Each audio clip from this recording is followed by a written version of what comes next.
सभी को मेरा प्रणाम। एकांकी दीपदान में आपकी मदद करने के लिए, क्योंकि आपकी ओर से ही मुझे बहुत सारे मैसेजेस आए हैं कि मैम दीपदान से कुछ इम्पोर्टेंट डायलॉग्स कौन से हो सकते हैं। देखिए, मैं नहीं कह रही हूँ कि ये आ ही जाएंगे या इनमें से ही वक्ता और श्रोता पूछ लिया जाएगा, लेकिन मुझे ऐसा लगता है कि ये इम्पोर्टेंट है, ये महत्वपूर्ण है। इसीलिए वैसे तो आपको पूरा पढ़ना है। मैं कई आज से नहीं, 6 महीने पहले जब से मैं वीडियोस बना रही हूँ तब से मैं आपसे कह रही हूँ कि पूरी पढ़ाई कीजिए। 6 ही चैप्टर्स है और पूरा पढ़ना है आपको।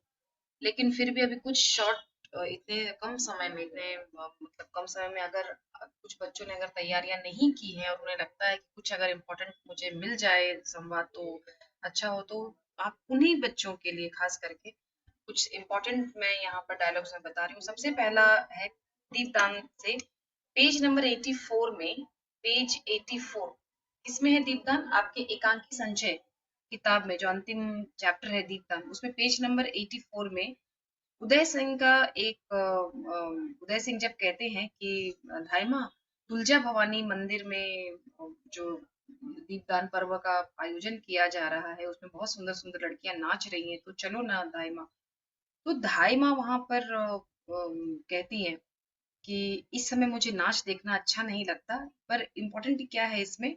इम्पोर्टेंट ये है कि जब उदय सिंह कहते हैं कि धाई माँ मैं कितना अच्छा हूँ, तब पन्ना धाई माँ कहती है। तो पन्ना धाई माँ का ये डायलॉग कौन सा है? ये पन्ना धाई माँ का सेकंड लास्ट डायलॉग। पन्ना धाई माँ का second last dialogue, page number 84 में सेकंड लास्ट डायलॉग पन्ना धाई माँ का, कि दिन में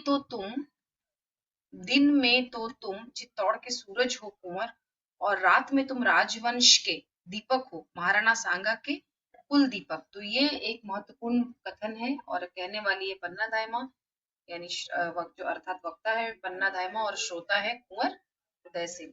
तो वे क्यों कहती हैं? जब कुंवर उदय सिंह कहते, क्योंकि आपसे पूछा क्या जाएगा कि इसका संदर्भ स्पष्ट कीजिए, प्रस्तुत कथन किसने कहा, किससे कहा और क्यों कहा।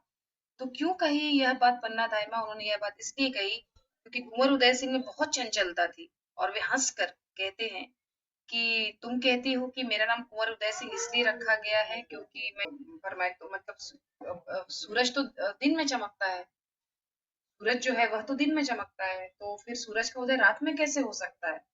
तो इसीलिए उसे समझाते हुए पन्ना दाइमा कहती है कि तुम दिन में चित्तौड़ के सूरज और रात में तुम राजवंश की दीपक हो, मतलब तुम हमेशा ही यूं ही तुम इसी तरह से चमकते रहो। तो यहाँ पर यह एक पेज नंबर 84 में यह संवाद बहुत ही महत्वपूर्ण है।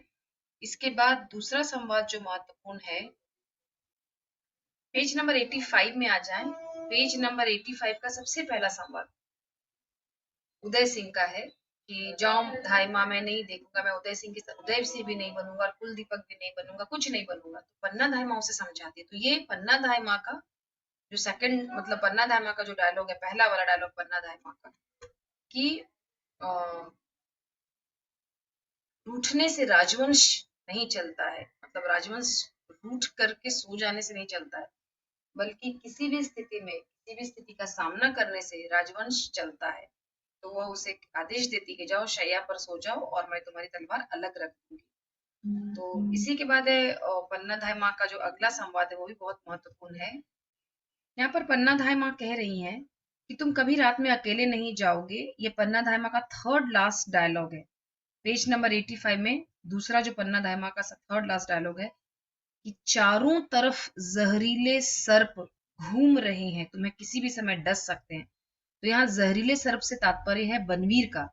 तो बनवीर का जो ये षड्यंत्र है, बनवीर की मंशा समझती है पन्ना धाइमा, तो इसीलिए वो कहती है कि चारों तरफ जो जहरीले सर्प घूम रहे हैं, तो इससे तुम्हें खतरा है। इसके बाद हम आते हैं अगले संवाद पर।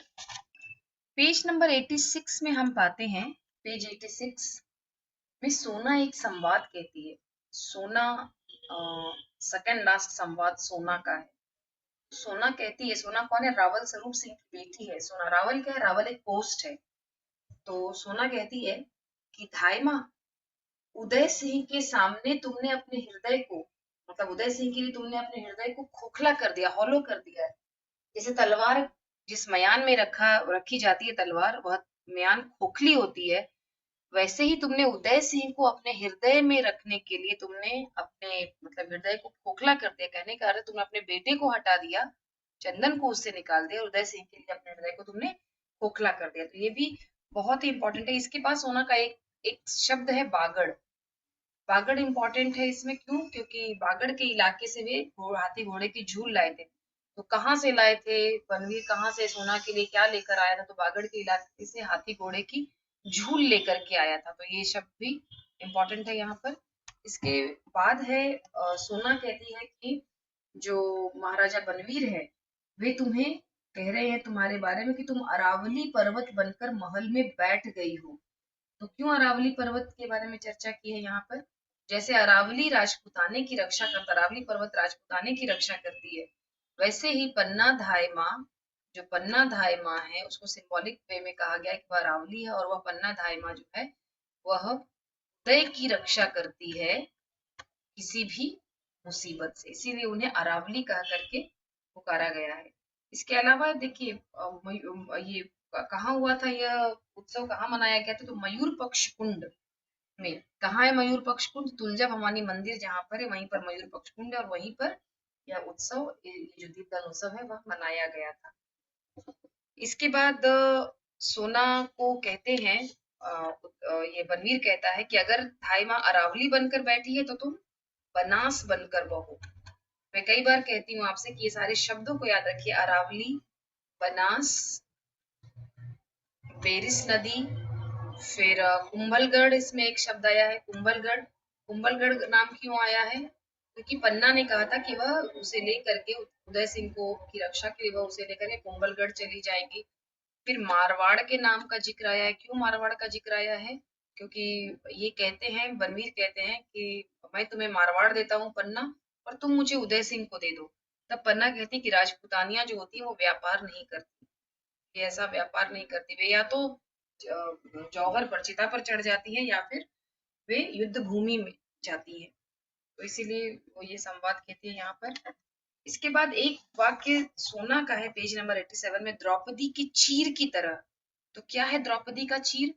तो जैसे द्रौपदी का चीर, द्रौपदी का वस्त्र जब हरण किया जा रहा था, चीर हरण किया जा रहा था द्रौपदी का और उसकी रक्षा की थी श्री कृष्ण ने, वैसे ही अ, जो बनवीर है उसकी सोना पर कृपा है। मतलब सोना के सिर पर बनवीर का हाथ है जो कभी खत्म नहीं होगी, ऐसा सोना का मानना है, ऐसा सोना का मानना है। तो ये कुछ इंपॉर्टेंट संवाद।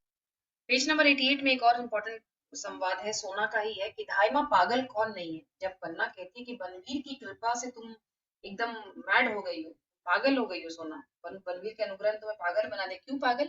क्योंकि तुम्हें सही और गलत का अंतर नजर नहीं आ रहा है, तुम में विवेक की कमी हो गई है।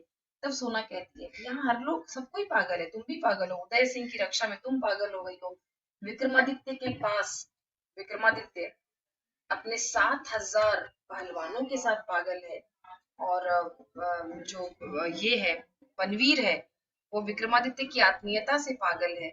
मतलब और मैं इन सब के पागलपन में पागल हूँ। मतलब हम सब क्रेजी हैं आज इस ये में, मतलब हम सब लोग। पेज नंबर 89 में देखेंगे, पेज नंबर 89 में एक संवाद है वहां पर कि पेज नंबर 89 में पन्ना का लास्ट संवाद देखिए और लास्ट संवाद में सेकंड लास्ट लाइन, चित्तौड़ राग रंग की भूमि नहीं है, जौहर की भूमि है, यहाँ आग की लपटें नाचती है। याद रखिए चित्तौड़ की भूमि के बारे में उन्होंने कहा है कि चित्तौड़ में नाच गान नहीं होता है। ये जो तुम लोग नाच गान कर रहे हो तो ये राग और रंग की भूमि नहीं है, बल्कि यह भूमि कैसी है? यह भूमि जौहर की है। और यहाँ पर क्या नाचती है? यहाँ पर आग की लपटें नाचती हैं, लड़कियां नहीं नाचती। यहाँ पर सोना जैसी रावल की लड़कियां, बेटियां नहीं नाचती हैं। और फिर वो समझाती है उसे कि तुम लोग बनवीर ने जो आग लगाई है और उस आग में की जो तुम लोग कन्या हो, तो तुम लोग संभल जाओ अभी भी, नहीं तो तुम्हें बहुत, तुम लोगों को ही बहुत तकलीफ होने वाली है। तो ये जो चित्तौड़ है, यहाँ पर आत्म बलिदान का त्योहार मनाया जाता है। ये गीत मातृभूमि की वंदना, यहाँ पर मातृभूमि की वंदना की गीत मतलब वंदना की जाती है। तो उसको समझो और वैसे गीतों, उन गीतों को गाओ। इसके बाद है अगला जो संवाद है इम्पोर्टेंट, पेज 90 देखेंगे और उसमें चंदन का डायलॉग है, सेकंड लास्ट डायलॉग। माँ जैसे किसी ने सांप का जहर खींच लिया, मतलब सोना इतनी चुपचाप चल रही है, जो हमेशा उछलती रहती है, कूदती रहती है, तो आज वह सोना एकदम गुमसुम चल रही थी पेज नंबर 90 में, तो ऐसा जैसे किसी ने सांप का जहर खींच लिया हो, यह बात कहता है चंदन। तो पन्ना जब कहती है सांप का जहर, तो चंदन कहते हैं हाँ जहरीली तो है ही, सांप का ही जहर है उसमें। उसके बाद नेक्स्ट है वो चंदन ही का ही डायलॉग है पेज नंबर 91 में, पेज नंबर 91 में, कि देखता हूँ माँ, वो पूछती है माँ कि तुम किसे देखते हो चंदन, जब चंदन कहता है कि हाँ माँ कुछ दिनों से कुंवर हमारे साथ नहीं खेलते हैं, इसी को देखते हैं, मतलब सोना को देखते हैं, सोना उनको देखती रहती है।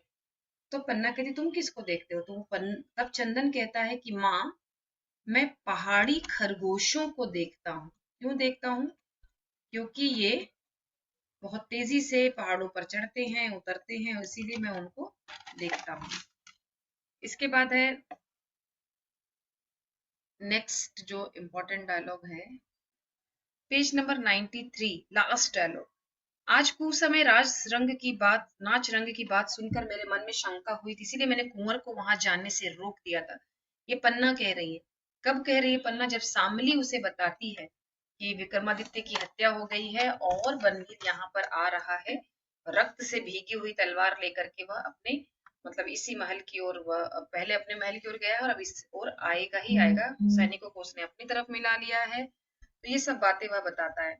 तो 94 में ही, पेज नंबर 94 में फर्स्ट सेंटेंस है कि वह निष्कंटक राज्य करेगा, बनवीर निष्कंटक राज्य करेगा। तब पन्ना धायमा कहती है, पेज नंबर 94 में देखेंगे, पन्ना धायमा, ये बहुत इंपॉर्टेंट वाक्य है, पन्ना धायमा का पहला वाक्य है इसमें पेज 94 में, कि विलासी और अत्याचारी राजा कभी निष्कंटक राज्य नहीं कर सकता। तो ये कहा गया है किसके लिए? यह कहा गया है बनवीर के लिए। बनवीर विलासी है, विलासी मतलब जो हमेशा अपने आमोद प्रमोद में डूबा रहता है, और अत्याचारी मतलब जो दूसरों पर अत्याचार करता है। तो यह कथन बनवीर के लिए किसने कहा है? पन्ना ने कहा है। उसके बाद है, शामली कहती है कि आज की रात वह अपने आप को पूरा महाराणा बना लेना चाहता है, किसी तरह से कुंवर की रक्षा होनी चाहिए, पेज नंबर 94 है, वो भी इंपॉर्टेंट है बहुत। अब पेज नंबर 94 का लास्ट लाइन देखिए, दिस इज वेरी इंपॉर्टेंट। मेरे महाराणा का नमक मेरे रक्त से भी महान है, पेज नंबर 94 का अंतिम संवाद, वेरी वेरी वेरी इंपॉर्टेंट। क्या है वो? नमक से रक्त बनता है, रक्त से नमक नहीं। नमक से रक्त बनता है, रक्त से नमक नहीं। तो यहाँ जो नमक है, ये नमक सिंबलाइज कर रहा है मिट्टी को, मतलब नमक से हम लोग बनते हैं, हमारा निर्माण किससे हुआ है? नमक से, मतलब हमारी मिट्टी से। तो अगर अपनी मिट्टी के लिए हमें अपनी मिट्टी को बचाने के लिए, अपने नमक को बचाने के लिए अगर हमें अपना रक्त का दान करना पड़े, तो इससे बड़ा दीपदान और कोई हो ही नहीं सकता। यही बात यहाँ पर पन्ना धायमा कहने की कोशिश करती है। तो इसके बाद है जो अगला इम्पोर्टेंट है, पेज 96 में जाइए, और कीरत का संवाद है। अन्नदाता बाहर सिपाहियों का डेरा लगा है, मैं तो बारी हूँ, बारी मतलब जूठी पत्तलें उठाने वाला, इसीलिए कोई मुझे कुछ बोलता नहीं है, कोई मुझे कुछ कहता नहीं है। पर ऐसा लगता है कि चारों ओर सैनिकों का यहाँ पर डेरा लगा हुआ है। ओके, तो ये सारे इंपॉर्टेंट है, और भी उसके अलावा बाद में मैं अपलोड करूंगी और एक दो वीडियोस, आप देखते रहिए। नमस्कार।